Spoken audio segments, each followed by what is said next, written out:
강단 2부 본문 여호수아서 19장 여호수아서 19장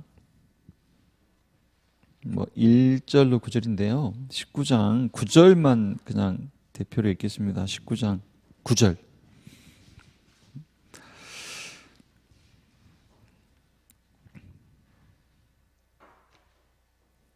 시므온 자손의 이 기업은 읽겠습니다. 시므온 자손의 이 기업은 유다 자손의 기업 중에서 좋아였으니 이는 유다 자손의 분깃이 자기들에게 너무 많으므로 시므온 자손이 자기의 기업을 그들의 기업 중에서 받았음이었더라.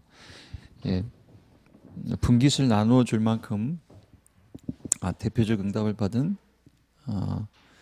유다 지파 이런 내용이고요. 그래서 말씀 제목도 대표적 응답을 받은 혹은 받을 중직자였습니다. 이제 서론적으로요. 우리 그 담임 목사님 보니까 이제 시편 117편 이제 1, 2절 이거 가지고 그 SST 올려주셨습니다. 여러분들 보셨겠죠? 못 보신 분들은 좀 다른 분한테 부탁해서 좀 참고해 보시고요. 시편 117편 1, 2절 인직식 메시지도 좀 요약해 주시고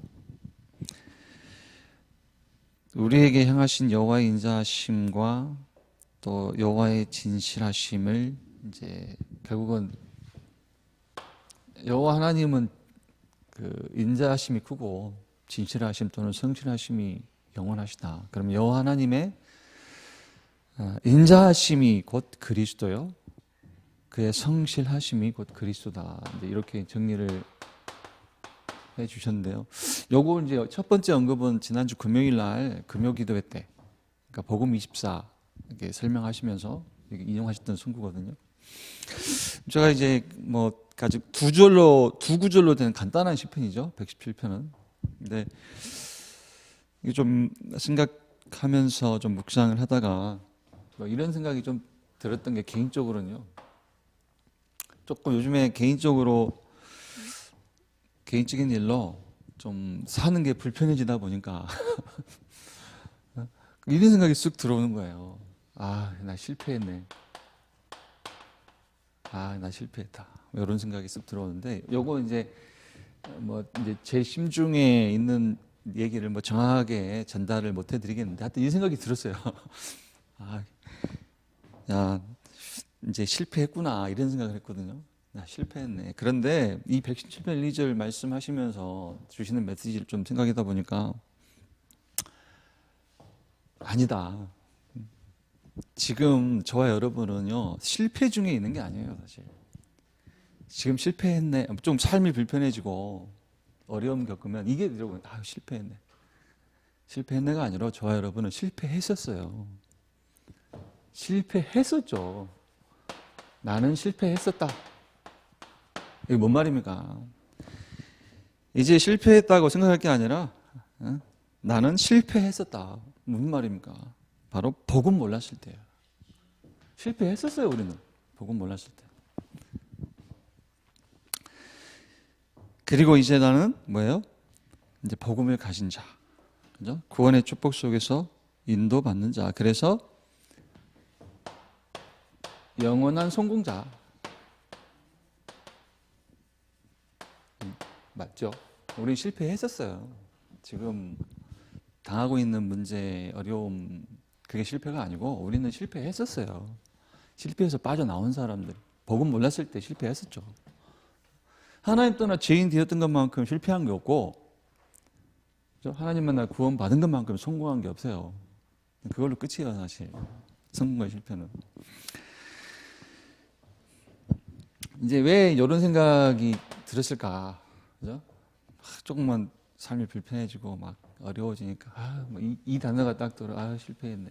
근데 왜 그러냐면요. 삶이 편해져야 성공이라고 생각하는 예틀 때문에 그래요. 그것 또한 예틀이에요. 삶이 편해져야 성공한다고 생각해요. 다 그래, 다. 우리도 그래요. 저도 그렇고. 삶이 좀 편해져야 그걸 성공이라고 생각하거든요. 그게 예틀이에요, 사실. 사도행전 9장 15절로 16절. 정말 삶이 편해지는 게 성공인가? 사도행전 9장 15절 16절. 바울을 부르시면서 그 다메섹의 아나니아를 통해 전달해 주신 말씀입니다. 가라, 이 사람은 내 이름을 이방인과 임금들과 이스라엘 자손들에게 전하기 위하여 택한 나의 그릇이라. 택한 나의 그릇이라 하시면서 바로 뭐라고 했죠? 영광과 뭐 모든 환희와 성공이 다 있을 것 같죠. 그런데 바로 뭐라고 했습니까? 16절. 그가 내 이름을 위하여 얼마나 고난을 받아야 할 것을 내가 그에게 보이리라. 택한 그릇이라고 하시면서 그 그릇에게 뭘 주시겠다는 거예요? 고난을 주시겠다는 거예요. 고난을. 그러면 좀 이제 살짝 이해가 되죠. 아, 삶이 편해지는 게 성공 아니구나. 우리는 삶이 편해져야 성공이라고 생각한다니까. 그게 예틀이에요, 예틀. 그것부터 깨야 돼요. 삶과 상관없는 성공이에요, 저 여러분은. 내 삶이 편해지고 안 편해지고 그것과 상관없는 성공을 누리셔야 돼요. 그게 새 틀이에요.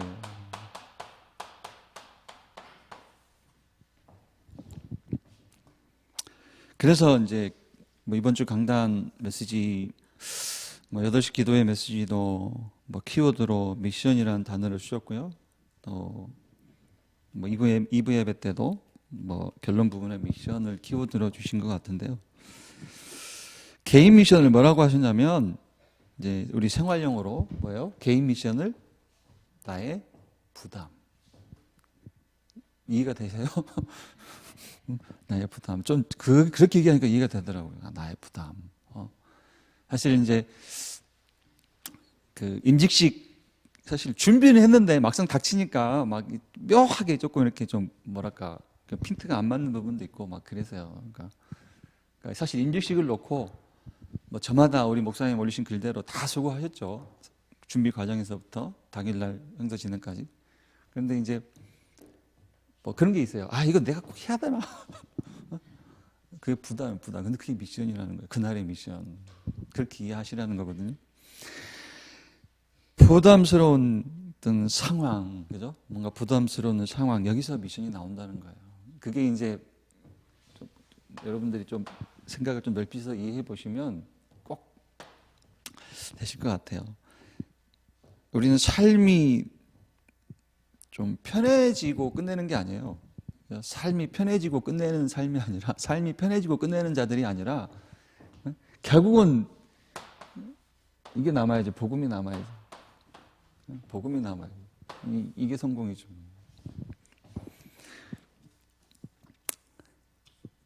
예틀과 새틀. 왜 그런지 모르겠어요.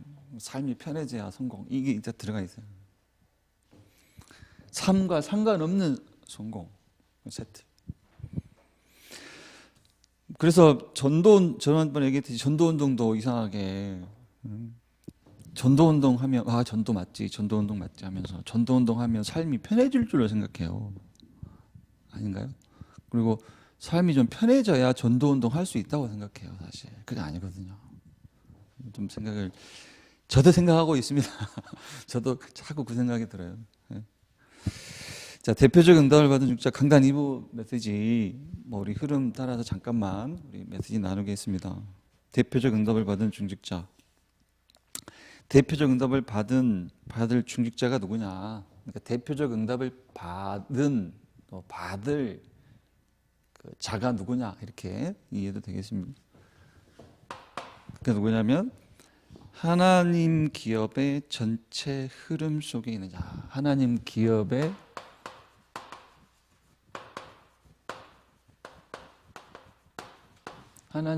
전체 흐름 속에 있는 자, 또는 하나님 기업의 전체 흐름을 알고 있는 자.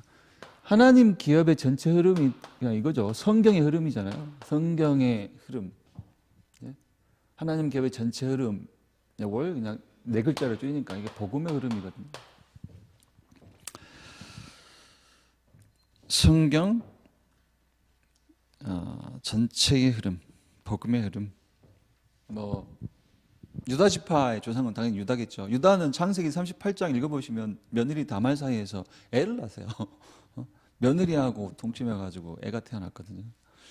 이거 읽어보시면 아주 자세하게 나와 있어요. 조금 이렇게 막 진짜 세세하게 나와 있어요. 그 다말과 다말이 이제 그 첫째, 둘째 아들이 죽으니까 셋째 아들을 자기를 셋째 아들 아내로 삼아야 되는데 유다가 첫째, 둘째 아들이 죽은 거 보고 화를 당하는 걸 보고 이제 안 주잖아요, 셋째 아들. 그래서 이제 살짝 속여가지고 그냥 유다와 동침하고 애까지 갖게 되는 장면인데 근데 그 유다 그 혈통에서 육신적으로도 메시아가 오셨거든요.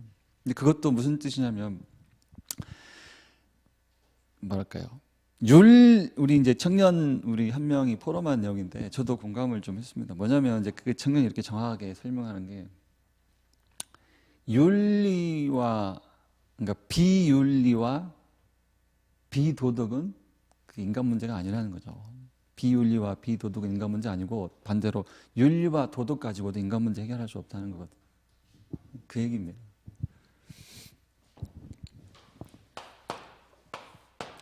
왜 유다 지파가 대표적 은탁을 받았느냐? 분깃을 나누어 줄 만큼, 그죠? 이 흐름 속에 있기 때문에 그래요. 이 성경 하나님 기업의 전체 흐름, 복음의 흐름, 성경 전체 흐름, 이 복음의 흐름 중심에 있는 지파가 유다 지파이기 때문에, 그죠? 그런 창세기 38장 다말 사건까지 포함해서 이렇게 한번 볼까요? 자, 그러니까 하나님 기업의 전체 흐름 복음의 흐름이다. 결국 성경의 흐름이 복음의 흐름이다. 왜 그러느냐면 인간에게는 절대 문제가 있기 때문에. 절대 문제. 인간의 문제는 그렇죠? 삶이 불편하고 힘든 고통이 아니에요. 그렇죠? 고통이 아니고 뭐예요? 인간의 문제는 죄입니다. 죄. 뭐가 죄입니까? 창세기 3장 하나님 떠나서 창세기 3장 뭐예요? 내가 하나님처럼. 그게 죄예요. 창세기 6장 육신이 됨이라. 그게 죄예요. 창세기 11장 하나님 대신 성공. 그게 죄예요. 하나님 떠난 거. 하나님 떠난 거잖아요. 내가 하나님처럼 육신이 됨이라. 하나님 대신 성공. 그 말이 하나님을 떠났다는 것이고 그게 죄예요. 자꾸 우리는 상황을 봐요. 상황과 환경을 보고. 근데 일단 상황을 보기 이전에 우리는 근본 원인을 봐야 돼요. 원인. 이게 사도행전 13장, 16장, 19장 얘기예요. 무슨 뜻입니까? 상황이 어렵다, 나쁘다, 상황이 힘들다, 그런 내용보다도 상황 이전에 원인을 봐야 돼요. 무슨 뜻이냐면 사단이 배경이 되어 있는 영적 문제가 원인이라는 거예요. 그게 사도행전 13장, 16장, 19장 얘기겠죠. 사단이 배경이 되어 있는 영적 문제예요.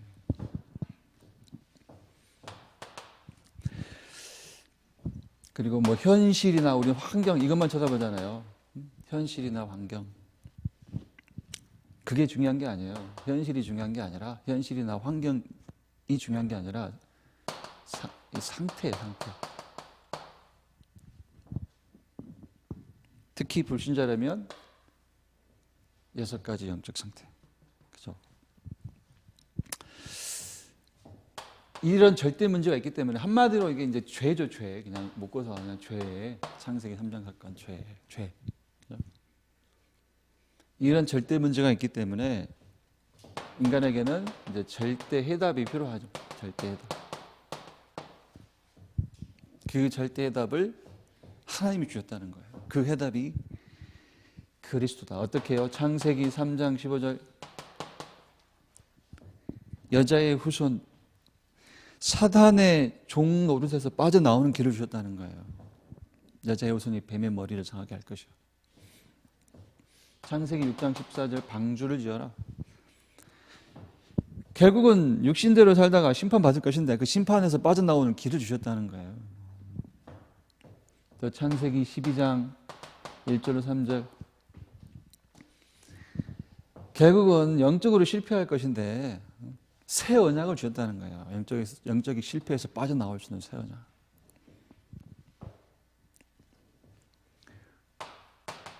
이렇게 창세기 3장, 6장, 12장에 주셨던 그 언약이 어떻게 되죠? 마태복음 16장 13절로 20절에 이렇게 성취가 되잖아요. 메시아 곧 그리스도가 오셨는데 그 그리스도가 누구냐? 예수다. 그래서 베드로가 고백하잖아요. 주는 그리스도시요. 예수 당신이 그리스도입니다. 주는 그리스도시요. 살아계신 하나님의 아들이십니다. 이 절대 해답을 가진 자 앞에는, 그죠? 절대 해답을 가진 자에게는 반드시 따라오는 절대 응답이 있어요. 이게 지금 성경의 흐름이에요. 절대 문제, 절대 해답, 그리고 절대 응답. 절대 응답이 뭐냐? 우리 그 2부 메시지 한번 좀 다시 듣고 보니까 그런 것 같아요. 이 절대 응답은 그렇게 이해가 되더라고요. 뭐냐면 결국에는 저와 여러분이 무엇을 무너뜨리는 하나님의 역사 속에 있냐면 사단의 나라를 무너뜨리는 하나님의 역사 속에 있는 거예요. 사단의 나라를 무너뜨리는, 사단의 나라를 완전히 무너뜨리는 그런 하나님 나라의 일, 그 흐름 속에 저와 여러분이 있는 겁니다. 복음의 흐름 속에 있단 말이 그 말이에요. 이번 임직식도 75명의 중직자들이 세워주셨고요. 뭐 서리 집사님들까지 하면 100수십 명이 되잖아요.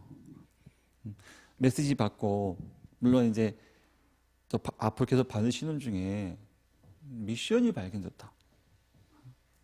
미션이 발견. 이 복음 속에서 내게 주시는 하나님의 미션. 그 메시지라면은 이제 임직식 메시지라면은 미션을 찾아라, 또는 뭐 이명 계약을 찾아라, 또 기념비를 세워라. 뭐 이게 이제 대지 1, 2, 3번인데 임직식 메시지. 이게 발견이 됐다. 그러면 그게 다른 의미가 아니에요. 그게 사단이 무너지는, 사단의 성이 무너지는 시간이에요, 사실. 그 75명이 세워지는 그 임직식이 사단의 성이, 천안과 중부권의 사단의 성이 무너지는 영적인 의미의 시간이거든요. 그러니까 절대 응답, 절대 해답을 가지고 있는 자에게 올 수밖에 없는 절대 응답이에요. 사단의 나라 일을 완전히 무너뜨리는 하나님 나라 일 속에 저 여러분 있음을 확신을 합니다. 두 번째로요, 이제 메시지를 보니까 하나님 기업인 두 번째가 뭐였죠? 교회 역사의 흐름 속에 있는, 하나님의 기업인 교회 역사의 흐름 속에 있는 자, 대표적 응답을 받은 혹은 받을 자가 누구냐? 두 번째, 하나님의 기업인 교회 역사의 흐름 속에 있는 자다. 교회는 뭐만 한다고요? 교회는 한 가지만 한대요. 한 가지. 그게 뭐냐? 오직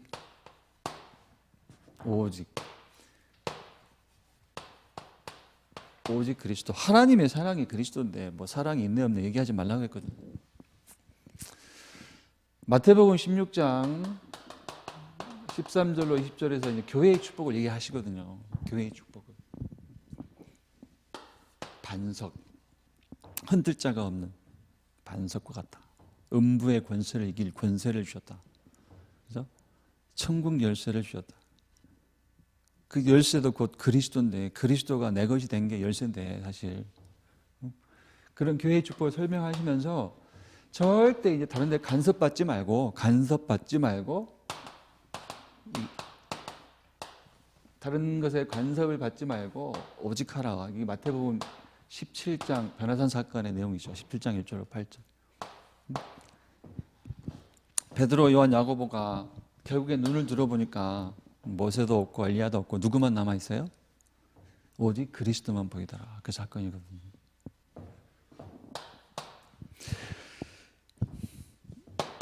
그리고 교회 역사의 흐름은 오직 교회는 한 가지만 한다. 오직 그리스도. 그리고 미션을 찾아라. 교회 안에 뭐 교회의 미션. 지금 우리 원네스 교회의 미션이라면 이제 목사님 말씀처럼 렘넌트 운동을 위한 시스템, 교회의 렘넌트 운동의 시스템 세우고 거기 올인하시겠다는 거죠.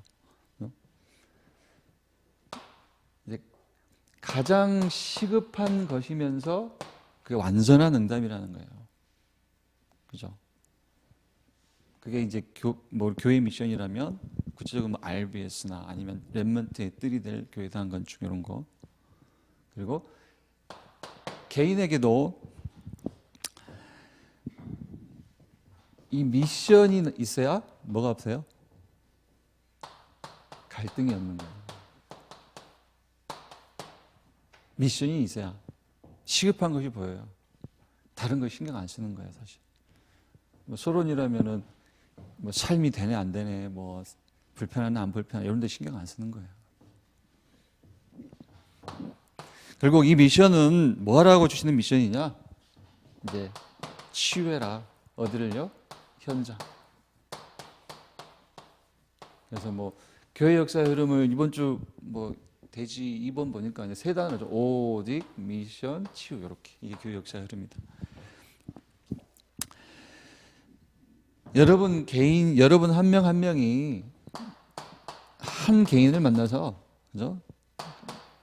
운명만 바꿔줘도, 운명을 바꿔주는 거, 운명을. 이게 이제 치유거든요. 많은 내용을 주셨지만, 뭐 사도행전 3장, 8장, 또 13, 16, 19장 다 인용을 하셨는데, 결국은 여러분이 한 개인을 만나서 운명을 바꿔주는 거예요. 운명 바뀌는 것도 다른 게 아니라, 뭐 삶이, 환경이 바뀌는 게 운명이 아니에요. 그죠? 첫 번째로는 그 주인이 바뀌는 거예요, 영적으로. 그죠? 마귀의 종으로 타던 자에서 하나님의 자녀로. 이게 운명이 바뀌는 거거든요. 하나님의 진노를 피해 다니는 자가 아니라 하나님께 예배하는 하나님의 자녀로. 이렇게 운명을 바꿔주는 게 치유입니다. 교회는 이거 하라고 세우셨다는 거예요. 이거 하라고 권세를 주셨다는 거예요. 이거 하라고 우리 개인에게 열쇠를 주셨다는 거예요. 열쇠. 복음을 누리는 열쇠.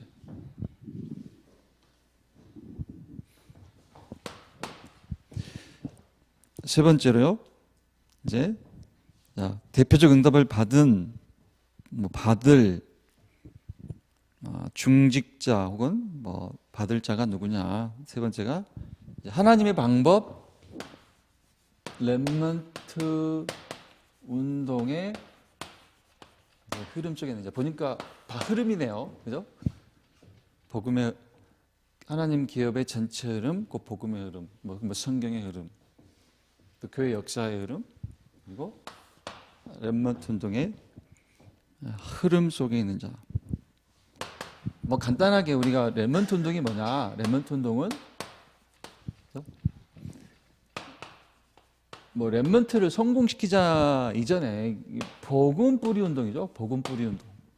복음이 뿌리 내리게 하는 운동이다. 그래서 앞서서 보았던 이 복음의 흐름 그리고 교회 역사의 흐름을 우리 렘넌트가 따라갈 수 있도록, 그렇죠? 렘넌트에게 요거 두 개 심는 거예요. 렘넌트가 이거 따라가도록 하는 게 복음의 흐름과 교회 역사의 흐름을 그대로 따라가도록 하는 게 렘넌트 운동이죠. 우리 교회 렘넌트 운동, 우리 단체의 렘넌트 운동. 그래서 뭐 성경에는 뭐 신명기 6장 4절로 9절 그 광야 운동 이렇게 부르시기도 하고요. 뭐 사무엘상 7장 1절로 15절 미스바 운동, 그죠? 뭐 광야 운동, 성경이 예죠, 예. 광야 운동, 뭐 미스바 운동, 열왕기하 6장의 도단성 운동. 그러면 우리 교회는요? 우리 교회의 렘넌트 운동. 여기 이제 방금 말씀드렸듯이 우리 교회의 렘넌트 운동은 렘넌트 운동을 위한 시스템을 짓고 여기 이제 올인하겠다는 거예요. 올인하는 거예요.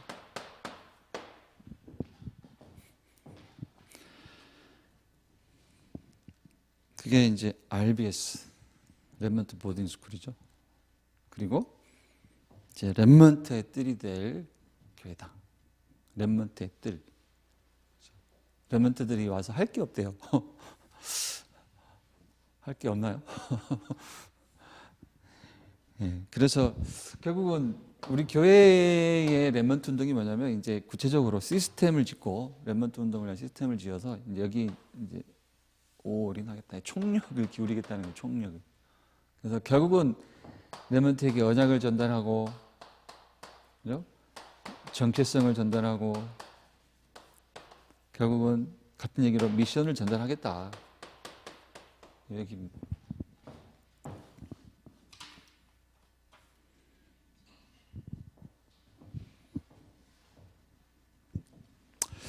근데 결론입니다. 이제 결론은 이제 대지 1번, 2번, 3번이 이제 결국 복음, 교회, 그 다음에 렘넌트인데요. 그래서 이제 결론은 그 세 가지 24라는 거예요. 24. 대지 1번이 복음, 2번이 교회, 세 번째가 렘넌트인데요. 여기 복음 24, 교회 24, 렘넌트 24. 두 번째는요. 특히 이제 여기서 결론 두 번째에서는 좀 개인 미션을 좀 분명하게 정의를 좀 해라. 자꾸 잘 되는 거, 좀 편해지는 거, 이걸 응답으로 생각하지 말고 부담으로 오는 그게 응답이다. 그게 미션이다. 완전 이것도 생각의 틀을 바꾸는 거죠. 바꿔주신 거죠, 사실 강단에서. 옛 틀을 새 틀로, 옛 틀 끼고 새 틀 속으로. 세 번째로 이제 뭐 강단 일부 소론에서도 얘기하셨듯이 이제 오늘 그 기도점 내용도 비슷하겠죠. 하나님이 주시는, 위에서 주시는 세상이 모르는 하나님이 주시는 그 힘을 누리는 다니엘처럼 기도로 힘만 누려라. 하나님께 소통하면서 힘만 누려라.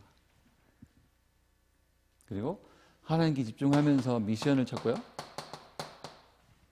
그리고 환경, 상황 바꾸기 전에 영적 상태를 바꾸는 축복을 누려라.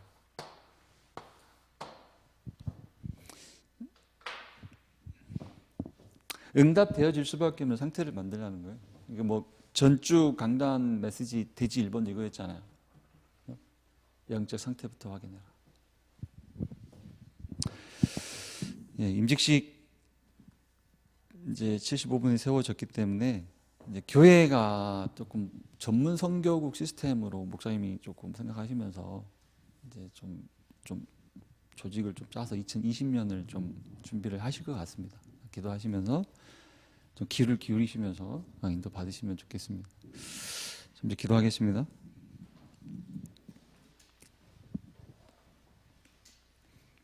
하나님 감사합니다. 복음 주시고 구원의 축복을 누리게 하시니 감사합니다. 복음 속에서 실패와 상관없는 영원한 성공자로 살아갈 수 있도록 인도하시니 참으로 감사합니다. 우리 범사의 옛 틀을 깨고 새 틀 속으로 들어가게 하여 주시옵소서. 무엇보다 복음의 흐름, 교회 역사의 흐름, 또 렘넌트 운동의 흐름 속에 있는 귀한 우리 성도들, 렘넌트들 될 수 있도록 인도하여 주옵소서. 이제는 예수 그리스도의 은혜와 아버지 하나님의 사랑과 성령의 내주인도 역사하심이 이 자리에 함께 모여 주께 예배하고 기도하는 모든 성도들 머리 위에 이제로부터 영원까지 항상 함께 있을지어다. 아멘. 마치겠습니다.